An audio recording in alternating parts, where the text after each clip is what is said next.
So first of all, I'll tell you how to run the project. Okay, to run the project, what you have to do, you have to unzip the given zip file. Okay, and after doing unzip, what you have to do, you have to open your project folder, and after opening project folder, in this address bar there is an icon. Previous location icon is there, so you have to click that icon, and here you have to type CMD and hit enter. Okay, and after typing CMD, here you have to type one command Python main.py. Okay, and after typing this command, system will load the libraries. It will depend upon your laptop. If your laptop having good configuration, then it will load quickly. Otherwise, it will take some time. Okay, so after loading library, what you have to do, you have to open browser and you have to type this URL. Okay, after typing this URL, you will get this home screen. So I have just created rough home screen home kind of screen where I have mentioned few information, just random information, okay, related to product. And there I have created one login page and registration page is also there.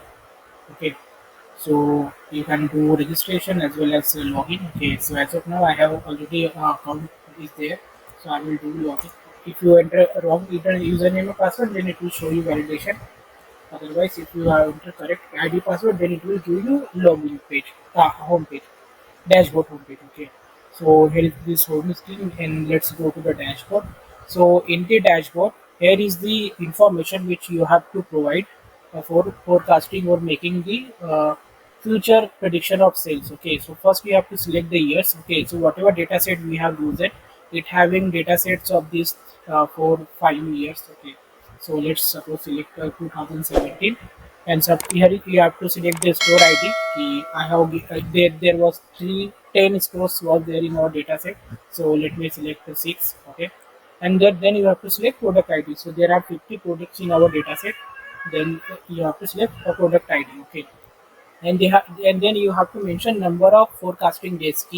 How many days you want to predict. Suppose generally user predict for 7 to 14 days. Okay, but if you want to predict for more days like 15, 16, 1700, you can predict. Okay, so as of now I'll do for 10 days. Okay, and then you have to click to analyze the product, and after that system will filter the data set, and then it will train the different model. Like I have used first random forest, then I have used LSTM. So it having the both algorithm, deep learning algorithm as well as machine learning algorithm. Both algorithm is there.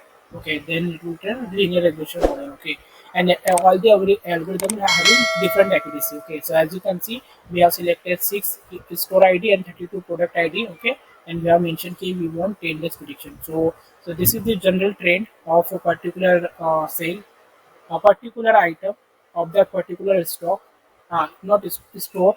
Okay, particular stock, particular item.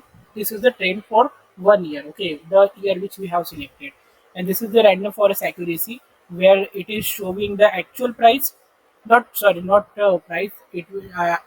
We have to mention sales. Okay, so I will replace with sale, and with the predicted sales. Okay, the blue line is our predicted sale, and the actual red line is actual sales. Okay, so random forest has done a good job. Okay, same way if you go to linear regression, it has also did good job.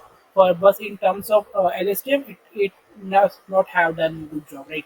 Same way in the bottom, there you will get the next day sales prediction by LSTM regression, linear regression, okay, and random forest. So this is the RMSE score of random forest, and this is the RMSE of LSTM, and this is for linear regression, okay.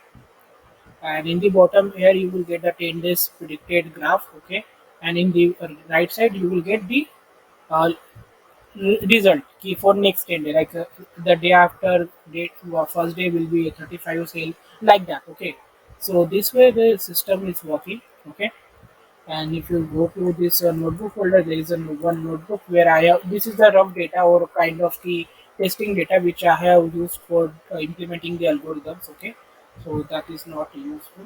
And if you go to the dataset folder, you will get that stock item demand forecasting dataset. It is a very huge dataset we have collected from Gaggle. Okay, and it has almost This number of rows are there, 9 lakh rows. So 9 lakh transitions data set is this. Okay. So data set is having the good amount. Okay. So yeah, this way your system is working. Thank you friends for watching my video. If you are new, then subscribe channel and share with your friend. Thank you.